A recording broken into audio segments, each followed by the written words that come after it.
how's the city really doing? After being in business for more than 30 years, Shirley Williams thought the COVID-19 pandemic would shut down her barbershop. It was devastating. I didn't think I would be able to survive. Many barbershops and other service-based industries closed for several months during the height of the pandemic. Even when they reopened, they dealt with staffing shortages. A lot of other barbers and stylists, they quit.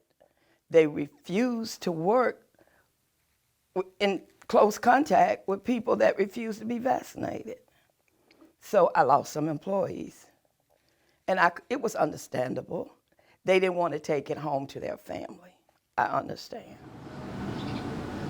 Williams ended up applying for and was accepted for a $10,000 grant and a $5,000 loan from the city.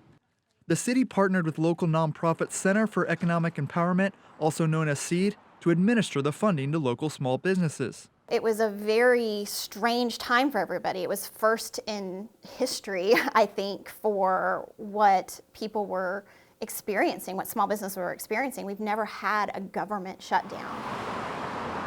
Local leaders were able to quickly respond after many business owners expressed that they could not afford to wait for funds from the federal government.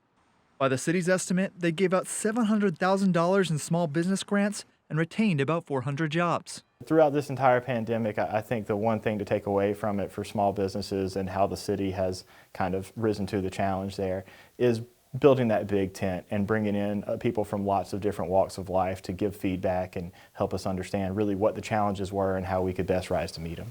See how quick that was. And during a time when businesses were shutting down, 6 new businesses opened up in Fayetteville during the pandemic.